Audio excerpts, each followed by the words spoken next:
Welcome back to Green Rush Live. I'm going to be your host today. I'm Josh Kincaid. I'm with the Talking Hedge podcast. With me is Christopher Smith to co-host for the next 2 hours. Christopher, how are you? Great, Josh. Great to see you. How you doing? Good. Happy Friday. We got a lot to talk about. We got a couple amazing guests to run down some news that just popped off last night, as a matter of fact. So running through our guests, we have Gretchen Gailey. She's of Panoptic Strategies, a DC-based cannabis law firm. She's with us. I believe she's at the airport. Really appreciate you being with us, Gretchen. Well, I'm actually a PR firm, not law. I'm no lawyer. I just know a bunch of lawyers. All right. Sorry about that. David O'Brien is also with us, head of the Massachusetts Cannabis Business Association. We're going to talk about the biggest deal that the host security agreement, Massachusetts now under the Cannabis Control Commission's authority. There's been some shakedowns and bribery schemes in Massachusetts. We're going to get to all of that coming up. David, thanks for being with us at Green Rush Live. Thanks, Josh. I'm not sure you can hear me. Can you hear me? I can hear you loud and clear. Excellent. Sweet.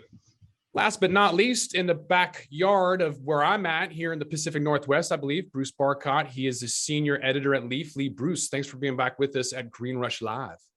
Sure. Thanks. Good to be here. Appreciate it. So, David, let's start with you. Tell us a little bit about what happened last night and the significance of really the first news we've seen in about half a decade. Yeah. So for the first time in 5 years, the legislature has advanced a somewhat comprehensive package on some of the reforms that we've needed sorely for the cannabis industry to flourish. You referenced the host community agreements. They also advanced social equity loan funding and social consumption, which is our last license that we're implementing here in Massachusetts. And not in this bill, but we're hoping will come is 280E reform as it relates to state tax collection. So two of those items, actually three of those items, have something to do with financing and or saving companies money. So we're pretty excited about it. Tell us a little bit more about what are the details of it. I mean, how is that going to influence the capital coming in and or save capital that's already there? Yeah, so your reference of calling it a shakedown, I think people call us mean when we say that against municipalities, but you're exactly right. It is a shakedown of epic proportions. Municipalities have been charging up to 3% of gross revenue, and it's appropriately called gross because they take money out of the pockets of cannabis entrepreneurs who are trying to run a business, and they don't provide receipts for it. So we've been advocating for years that not only would the legislature tighten that up and give the Cannabis Control Commission oversight, but that municipalities fess up to the fact that they've been basically pocketing money for unsubstantiated impact fees and costs that don't occur at the local level. There's a reason why the Northampton mayor back in January of 2021 said, you know what, we're not going to charge this anymore because there are no fees. The city of Amesbury with a new mayor said there are no fees, we're not going to charge for it. There's a reason why there's two lawsuits, one in Haverhill, one in Gloucester, saying, you know what, we're not standing for this anymore. So municipalities are starting to get the message, but it's probably going to take one of those lawsuits to be victorious to send a shockwave through the industry. On the social equity loan funding, we're a little late to that argument for the industry. I know New York is attempting to do a $200 million loan fund just for retail for social equity. The first batch of funding, based on it being a percentage of excise tax collected, will be about $18 million in Massachusetts. It'll be for all license types, not just retail, so that's exciting. 280E is not in this bill, as I said, but that's a big savings to the industry, even if we can just decouple it for state tax collection. Mm-hmm. Gretchen, last week we heard a lot from DC with regards to the MORE Act. What are they saying right now with regards to what we're seeing in Massachusetts? Well, I have not heard much coming up about, Massachusetts down here in DC. For us, it's the end of the week and everyone's just happy taking their victory lap on the MORE Act. So things come to Washington a bit slower than they get done in the States. We shall see. Mm-hmm. How is the MORE Act going to impact a state like Massachusetts? What's the excitement and buzz going around in DC? Well, there's a lot of excitement and buzz from advocates that this is passed. I wouldn't say there's a lot of excitement, though, that it's going to go much further. We don't expect to see much support on the Senate floor, and with the CAOA still expected from Senator Schumer, Wyden, Booker coming up, they keep telling us the end of April. We shall see if that's true. But with that looming ahead, I don't see any other piece of cannabis legislation hitting the Senate floor anytime soon before that does. So a lot really hinges on that. But people have compared the MORE Act and the CAOA, saying that they're fairly similar. And since the MORE Act didn't garner much bipartisan support, it only had 3 Republican votes on the House floor, I wouldn't expect you to see much Republican support for either piece of legislation in the Senate. Interesting. There's going to be a few bills coming up. I think Christopher's got a whole list of that we're going to be talking to in the next segment. But Bruce, with Massachusetts having the first news in 5 years, is there any significance that you've seen or read about, or that you will be writing about in Leaf with what's happening on the East Coast? Yeah, actually, it's quite significant, because this is one of I think the few states that has come back to take another bite at the apple. Too many states are like my home state of Washington, well, our home state here of Washington, where once legalization is passed, the legislature has been pretty slow to pick up any sort of smaller reforms that are wanted or needed. Here in Washington state, we passed legalization without allowing home grow of any kind. I mean, I guess medical patients can grow, but others can't. And we've been trying to get that passed through the legislature every year since, to no avail. There's just little interest on the part of legislators, and they're like, well, didn't we deal with that already? We have other things to do. But also, I think I think from a national perspective, or at least for those of us on the East Coast, we're pretty impressed that Massachusetts is taking up and dealing with these host community agreements. You know, they were an interesting pilot project when y'all passed legalization, but I mean, some of the things that have come out since, especially with the Haverhill details. We ran a story last year, and this came out. I think the details came out thanks to Shalene Title, the former commissioner there, and Haverhill was charging, what they charged the 3 cannabis businesses in town $1.3 million, and claimed impact fees, and included training for officers to recognize marijuana impairment, a one-time $17,000 cost for uniforms, weapons, holsters, and other personal gear for their officers, and 6 additional officers during the day and night shifts to cover cannabis shops. And like, there are 3 cannabis shops. They're just stores. They don't require extra policing. I mean, it was sort of ridiculous on its face. And I think, I mean, that was a real shock to the rest of us around the country. But the fact that the legislature in Massachusetts is addressing it, good on you. I'm really impressed. It is pretty significant to have somebody go after something 5 years. Bruce, you're probably more than aware of the Class C felony on maintaining and operating a marijuana lounge that's been around for 5 or 6 years. And naively, I thought that would come and go in Washington state, and it's been around, and they haven't even addressed it. And yet just recently they made a move to remove the word marijuana. So they're taking time for the industry, but it's just kind of at their own pace. Christopher, do you have any opinions about why they would do this now? Why they would wait, 5 years and then just kind of decide on the timing of it all? It's very tough to say. I think that Gretchen and I will discuss many times. There goes my camera going sideways. Sorry. About but the priority of cannabis versus the priorities of all the other sort of world concerning events, and whether or not cannabis is as a high priority for others, and including legislators, as it is for us. So it may be a factor of that they just sort of got around to it 5 years later, because they actually didn't really put it on a priority in any particular year. It seems to me that that happens quite a bit. It certainly happens at the very top levels. We talk about Joe Biden all the time. He doesn't care enough. But then he will always say, well, I've got COVID, I've got Ukraine, I've got inflation, I've got these other major issues. Cannabis settle down. So I think it may be a little bit of the relative value of where we fit in the universe of things. Mm-hmm. David, what are the downstream effects to this? I'm thinking of capital and what just happened in New York, the $250 million with Scott's coming in. Is this going to put more of a spotlight on Massachusetts now that it's seeing more attention to the industry, or is this just going to hit the newswire and go away? Yeah, I think on the social equity loan fund, I think that's exciting. I had a legislator ask me 2 months ago, is it too late for this? I said, well, we've got at that time 200 open retail dispensaries. You tell me. I mean, are we going to do the next 50 and make them all social equity? Probably not.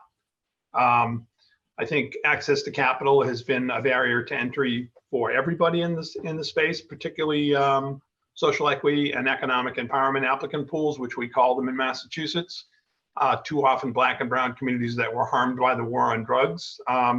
So we welcome the fund. We've been advocating with the Cannabis Control Commission for as long as we've been in existence, which is December of 2017, that we need this kind of funding. It's taken this long, in part, I think, because to Christopher's point, there's not, I mean, we've been beating the drum, but there's not a big burning urge in legislative circles to vote on cannabis more than once every 5 years in Massachusetts as it occurs. So we're excited about the funding. We're excited about the relief that may be coming to the industry on the two pieces of legislation. So we continue to push forward. The frustrating part about the municipalities, to the point of sort of reading what the Haverhill lawsuit has had, it's just been a lack of transparency and blatant overreach by municipalities.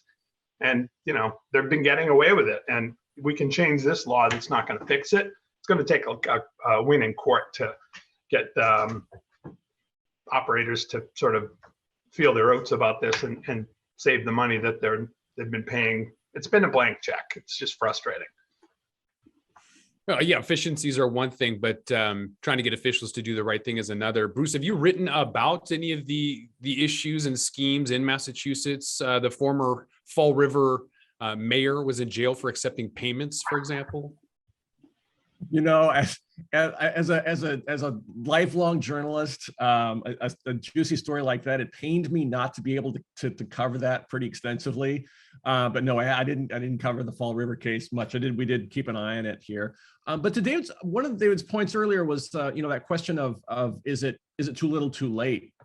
And I think I'm looking at Massachusetts as a state of 7 million people, 200 stores, and I'm living in a state of roughly 7 million people with 600 stores. So I'm looking at it from the perspective of, boy, you got a lot of stores that there's still a lot of room to open. There are a lot of market to grow. So it's interesting to see different states at different spots on the spectrum in terms of maturing markets and everything. So 200 stores, there's plenty of room for more entrepreneurs in there. Mm-hmm. Gretchen, is it too little, too late? We always hear about promises made by politicians, and then we seem to wait for things to happen, especially in the cannabis industry. Is it too little, too late for some of the bills that have recently passed the House or might pass either the Senate or the House? I'd say absolutely not. I think, cannabis is coming into its prime in the federal legislature. I mean, if you look at it in the past, they weren't even considering cannabis bills in recent years. So it's not as if, we missed the boat. They weren't even getting on the boat before. So finally, they're actually addressing some of these concerns and looking at them. I think another thing, to the point of too little, too late, I don't think there's too little, too late at all when it comes to the Northeast. These are new markets that are just coming online. Cannabis has not been ingrained in the hearts and souls of, the Northeast like it is in California and out West, when you guys have had it for years, since the 90s, really. I mean, of course we've had it, but not to the extent that it's a part of the culture, like I would say that is in California. So for new markets like New Jersey, Massachusetts, which has been up and running a good bit better than others, New York coming online, hopefully Pennsylvania will someday figure out their legislature and get their asses moving, but that's neither here nor there. But it's a major population base in the Northeast. And so I think that's what's really starting to help the folks in Washington bring cannabis more into their focus, is now it's hitting home more. Now they're seeing it with a lot more of their constituents, and they see this a lot more on the East Coast. I think it just rings true to them a bit more than, how the far and away California. It's, everyone looks at La La Land, especially from Washington, and it's like, oh, those people out in California, they're all nuts. But when you see, no offense, but when you flakes see and it nuts. in our backyard, Thank you very all of a much. sudden, Flakes and nuts. Thank you very much. flakes and nuts who eat avocados. That's- I mean, the that's closest we right. get to avocado is guacamole for the Super Bowl. That's about it. Avocado toast. Thank you very much. So I think it's finally starting to hit home a lot more on the East Coast, and that's why you're going to start seeing some more traction. Do I think much is going to happen this year? No. I think maybe you'll see safe banking. Maybe the HOPE Act coupled with safe banking can get through. I think that's all you're going to see on the federal side. But the conversation has started, and I think it's going to keep coming in the coming years. If I might add something, Josh, I agree with Gretchen almost on most things, even though you might not think so, Gretchen, but I really do actually. But one of the things I think that's helping us push this conversation, and it's sort of the business that all of us are in really, which is bringing the stories of cannabis out of the context of the stoner culture of California and the Pineapple Express and the Cheech and Chong and all that, pulling it away from that and making sure that it's centered on normal people's actual experience, whether it's medicinal or whether it's used for a mental health condition or a chronic pain where 30% of Americans suffer from it. Like putting it in the mainstream and really making it much more normalized is really helping the cause. And as much as we can do that, I think that it helps hopefully push the ball down the field in Washington and the state legislatures as well. Yeah, picking up on that, I think that the coming of retail stores in New Jersey and then New York is really going to help. But also it's going to be fascinating to see what happens when Virginia opens like that. And I mean, that is not just DC's backyard, that's DC, right? Sure. So it'll be really interesting to see what effect those eastern states. I mean, Massachusetts already made great inroads there, but then coming in with New Jersey, New York, and then Virginia right there in DC will be interesting to watch and to see how many votes eventually turn when those states open their stores. Well, and to Bruce's point, Virginia is a very conservative state. I mean, other than the suburbs of Washington, D.C., it's a highly conservative state. So to see how they embrace cannabis is definitely going to be interesting. And some of the early dispensaries we've seen open have been down around the Virginia Beach area, around Norfolk, where all the military is based. Mm-hmm. And truly for veterans and for our war fighters who are looking for relief, cannabis has really been making a strong argument. And a lot of, especially on the right side of the aisle, that's where they're getting on board with this argument. So it should be interesting to see how they take it up, because Virginia is definitely going to take a much more conservative approach to it, but they're ready to get into this. Great point. What do the people of Massachusetts have to look forward to when the Massachusetts adult use market reaches its maturity? What's that going to look like? Is it fairly conservative right now, like Arizona, that likes vape pens but not pre-rolls?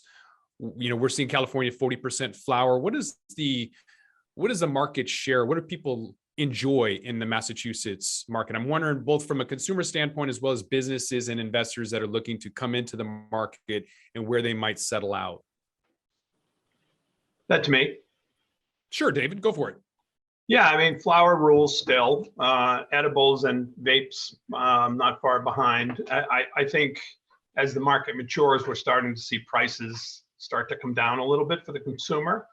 So now you're starting to see some operators say, "Uh-oh, I was thinking these high prices would last forever, and my price per pound is at a certain point, and I didn't plan for this." So that offering, we're a pretty wide offering of all types of products. I think there isn't. I don't think there's much that we're not offering here. So that is exciting for the consumer. It's exciting for the operator to be able to offer that. But we're starting to see some price drops now with more and more cultivation and manufacturing hitting the market to provide to those 207 stores open. But there's right behind that, there's another, I think, almost 180 stores that are in the queue to open. And then there's another, I think, twice as much cultivation in the pipeline that could open. So when all that hits the market, prices are going to drop. Mhm. And Massachusetts also enjoys being in the close proximity to New York, which has yet to put one reg together. We've seen from when legislation generally passes, it takes about 2 years for a market to get up and running. So Massachusetts is still going to be able to play off of New York still trying to get their act together. This past summer, I went up to the Berkshires to check it out. And, my friend was telling me so much about the Berkshire cannabis scene. I'm like, okay. And so I went up there to see it. And she said they're trying to become the Humboldt of the East Coast. I'm like, all right, well, I think you guys got a little ways to go. But speaking to a dispensary owner there, he's in a town, I think it was Lenox, Massachusetts. He said population 6,000. He's like, average on week, I see about 7,000 customers coming through the doors during tourism season. Just people are piling through there left and right. So I think they're going to do just fine. One of the New York and Connecticut are frequent customers to Western Mass and the Berkshires for sure. One of the things that we find, when we do our annual jobs report at Leafly, we look at sales in every state and we look at how that's broken down into different product categories. And I remember 6 years ago when there was a lot of assumption about, with the maturing of markets, that you would see sales of flower drop pretty precipitously as edibles and other form factors like vape pens and things like that came into the market. And I've been personally really surprised at how at the staying power of flower pre-rolls, but it is still just consistently 50% of sales. Just about every state. I mean, even Colorado, it's the pure form of cannabis still kind of rules. It's been amazing how it's stayed in there, even as these more interesting form factors come in. And I think we've seen, you see a more acceptance of things like edibles among non-regular cannabis consumers, but among regular cannabis consumers, they love their flower. I think you're seeing those trends, Bruce, because typically, if somebody enjoys, a couple of beers on their Saturday night to relax, they're not all of a sudden switching over to cannabis because, yay, cannabis is legal.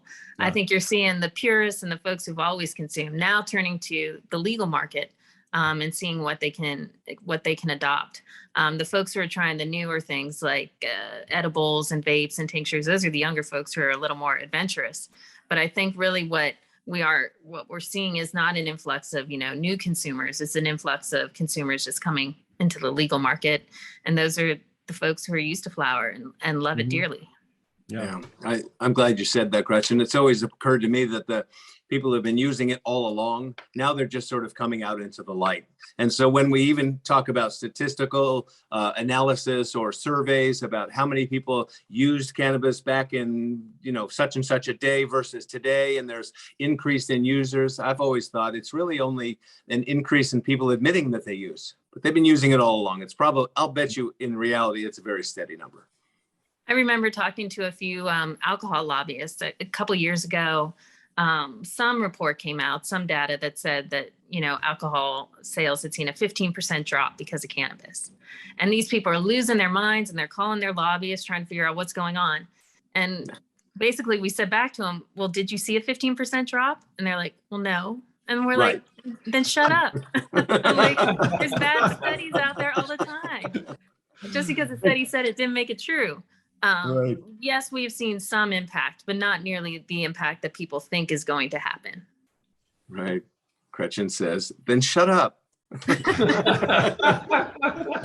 What about some advice for the Massachusetts market? Christopher, you're in California. They had medical marijuana in the mid-90s, and yet we're still seeing chaos. So for anybody who thinks that, once it goes adult use, then everything's over and that's the end of it. You can look at California and see the current chaos and understand that that's not really the case. So what advice do you have, having lived through that and seen it? It doesn't have to be good advice, by the way, but what advice do you have for the Massachusetts market and what they're going through right now? A couple of things. Massachusetts market has always seemed to me, Massachusetts generally, has always seemed to me to be centered around its educational base. I mean, the Boston hub of Harvard, MIT, BU, BC, et cetera, all the way, across the state, all the way to Williams and Berkshires, and et cetera. So the educational quality and the educational value is so high. So whenever I see a conversation about medicinal marijuana, I always want to know, when is Harvard University going to demand cannabis be legalized, or at least access to medicinal cannabis, so that they can test it and find out what's inside and find out what's good for people. I'm just amazed that the medical community is not more active about this. They've been sort of sidelined. And if you look at Israel, if you look at other countries around the world that are now just eating our lunch in this way, I can't imagine that there's not more demand from the intellectual community to try to get a hold of cannabis and really understand it, number one. Number two, we have a huge problem in California right now, which has to do with licensing. We have an enormous amount of production. We have an enormous amount of growing capacity, and we have a very tiny amount of retail capacity. So we have this giant amount of product trying to fit into a very tiny pipeline. The reason it happened is because in California, the League of Cities came out strong and said, we're not going to take the sort of dictates from Sacramento on our city. We want our local control to rule, right? So something like 70% of the municipalities in California opted out of cannabis.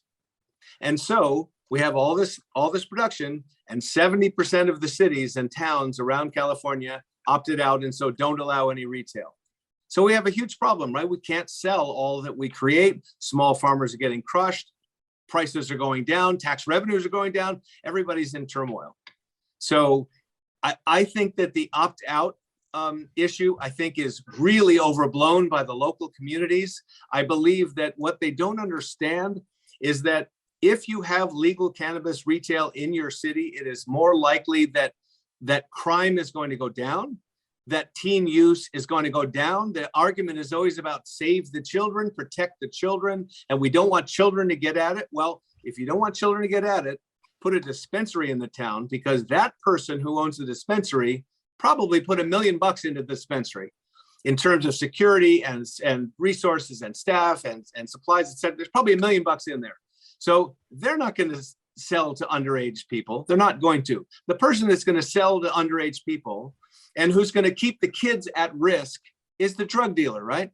So if you don't have a dispensary in town, the drug dealer thrives. He gets to do whatever he wants. That's how your kids get a hold of it. So there's a lot of misunderstanding and this sort of legacy misunderstanding about the dangers of cannabis and how it's going to attack our communities and get into the children, all of that. And I think that our storytelling ability has to really meet the challenge and make sure that people understand that it's really the opposite.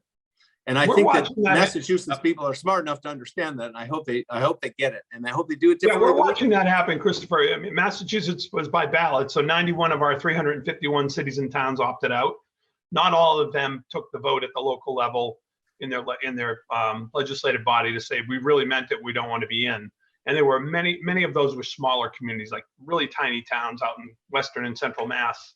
Sure. What we're observing to our neighbor to the west, in New York, a lot of those communities opted out for a reason that was out of fear, and because they said we don't know what we don't know, and we can opt back in pretty quickly and easily. So I think nearly half or even greater numbers opted out for social consumption and for retail, the only two that they could opt out. I think out of fear, because it was fear of the unknown, because they didn't know what the rules were going to be. I think you'll see a lot of those come back in. And it wasn't big cities, it wasn't even medium-sized cities, and it was a lot of towns and villages. So I think you'll see a bit of a scramble to come back in that case. I've not followed the other neighboring states as closely, but I've watched New York, because a bunch of our operators are planning to do some stuff in New York. Yeah, and New Jersey's had the problem. I know Connecticut. I mean, it's a story. It's a theme that is happening. Right. We're watching that, and so we're so convinced. I mean, at Leafly and our editors are so convinced that it is a question of access, consumer access. That means licensing and opening retail stores where consumers can purchase. Consumers are not going to drive 45 minutes to an hour each way to find a legal store when the local market will supply them. And what we're talking about right now is reframing this issue from the idea of opt out to asking the question, why are you opting into supporting your local illicit street market? Why are you supporting the local illegal market instead of local entrepreneurs, instead of people who card at the door every single time? I mean, I've been to a number of local town council meetings where concerned parents stand up, the concerned doctor will stand up, and will put it to politicians. Why are you voting for marijuana? Why are you putting our community at risk? And there are too few people who are frankly, bold enough to stand up and say, why are you supporting the street market? Why are you supporting illegal drug selling in our town when we could have a very highly regulated and safe environment instead? And so we're working on that framing. I think the opt-out framing is too easy for politicians to just say, oh, well, I'm in favor of safe communities, so I'm not going to allow this in our town. Gretchen, anything that you've seen from Panoptic Strategies and have some advice for the Massachusetts market? No.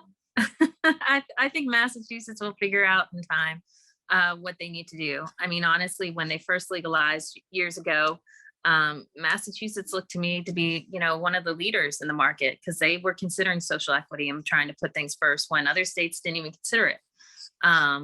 I think Massachusetts is doing fine. I think they're on par for, typical market development. I think they'll pull it together. I have no concerns about Massachusetts. There's plenty of other bad markets in this country, much worse than Massachusetts.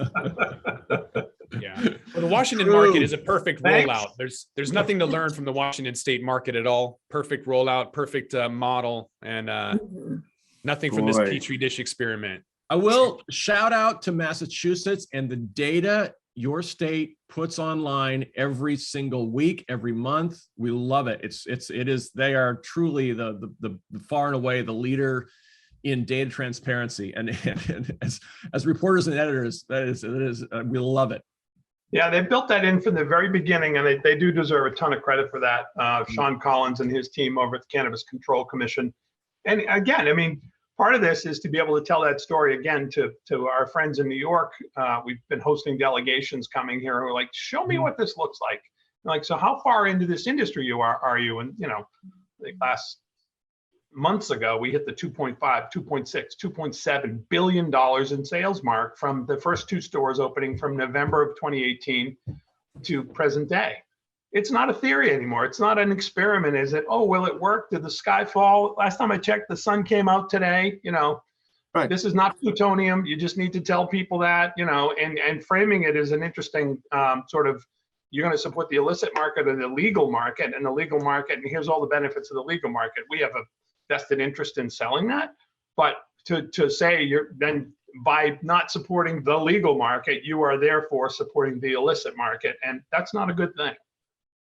Sure. I maintain that actually anyone in America, and this may be a little bit hyperbole, but I think that anyone in America is, if they want to get some cannabis, they're 2 phone calls away. Even my 85-year-old mother, if she wanted to get cannabis, she's in Connecticut, if she wanted to get some, either she knows a person who has it, or she knows the person who has their own dealer, let's say, or their own store or their own whatever, but 2 phone calls anywhere in America. So if that's what people want to keep supporting, they should, hate on legal cannabis because they're scared of it. But otherwise, 2 phone calls and anyone can have cannabis anytime. David, we're late for a union mandated 420 break, but before we do that, is there anything that you want to talk about before we go to break? No, we're excited about the future. We've got some growing pains we've gone through. The bill that got reported out didn't go far enough on HCA reform, and we're going to continue to be loud and proud about beating the drum on the fact that it needs further repair. Mm-hmm. Okay, fair enough. We're going to take a quick break. We're going to go over some 4 bills. Gretchen mentioned a couple of those. You don't want to miss that. Christopher is going to help us out as well. So don't go anywhere. Green Rush Live is going to be right back after this commercial break. Pro Cannabis Media and PCM TV programming is supported by Revolutionary Clinics in Massachusetts, the #1 medical dispensary where the patient comes first, and by Salient Systems for Video Surveillance. You've got regulations, Salient has solutions for your security needs. And by Accounting Buds, your #1 accounting solution for the cannabis industry. And by TCP's Style Lighting Grow Kit, all you need to grow. Hi, my name's Tai Chang. I'm the president and founder of Aloha Green Apothecary in Hawaii. We're a vertically integrated medical cannabis company with 3 dispensaries, 1 extraction lab, and 1 cultivation center near the North Shore of Oahu. We have over 150 employees now, and we've been working with Adaptive HR to meet our human resource needs. We're super excited to work with them as we expand, and we've grown at least 2-3 times over the last 2 years. So we look forward to a good relationship with Adaptive, and come visit us in Hawaii anytime. Aloha.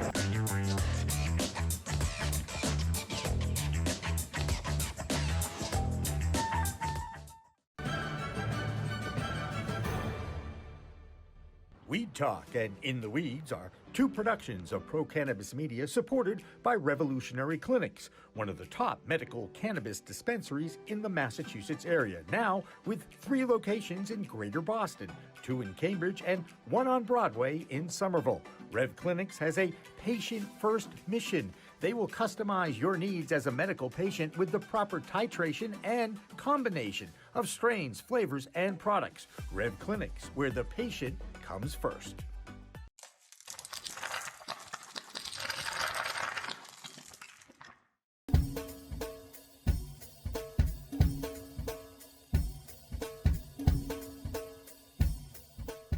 Difference is building a solution for that individual. Not just a custom, here's a box, here's a video, here's how you make your VMS. We custom design and custom build every situation for exactly what the customer needs. And we keep the costs low. We have multiple tiers, as far as what you're looking at on the cost side of things. If you want a one-time, where you just pay one initial cost, we have that. If you want to maintain your system and have the highest protection and highest capabilities and highest upgrades at all times, we have different plans for you. But we scale it so it's scalable and affordable 100%.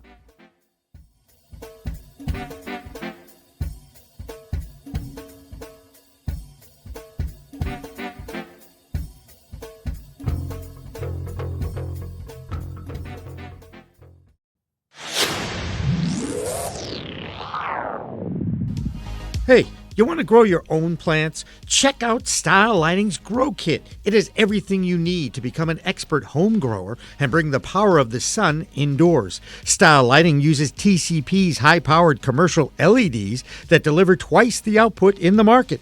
The Grow Kit has a grow bag, a timer, chains to hang the light, and of course the best in the business lighting system by TCP. Check out stylelighting.shop for more information.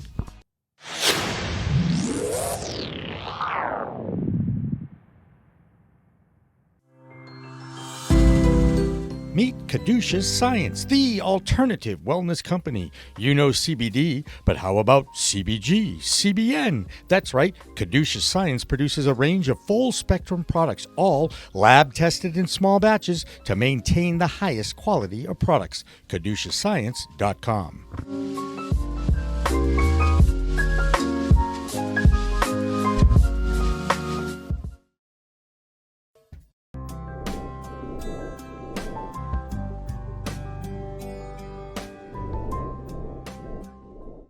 Pro Cannabis Media programming is available live and on demand on our Facebook page at Pro Canna Media, on Instagram at Pro Cannabis Media, on LinkedIn also at Pro Cannabis Media, on YouTube and YouTube Live on Pro Cannabis Media, Twitter at Pro Canna Media, and on twitch.tv/Pro Cannabis Media. So like, share, and subscribe to all of our content, newsletters, and shows live or on demand. We are Pro Cannabis Media.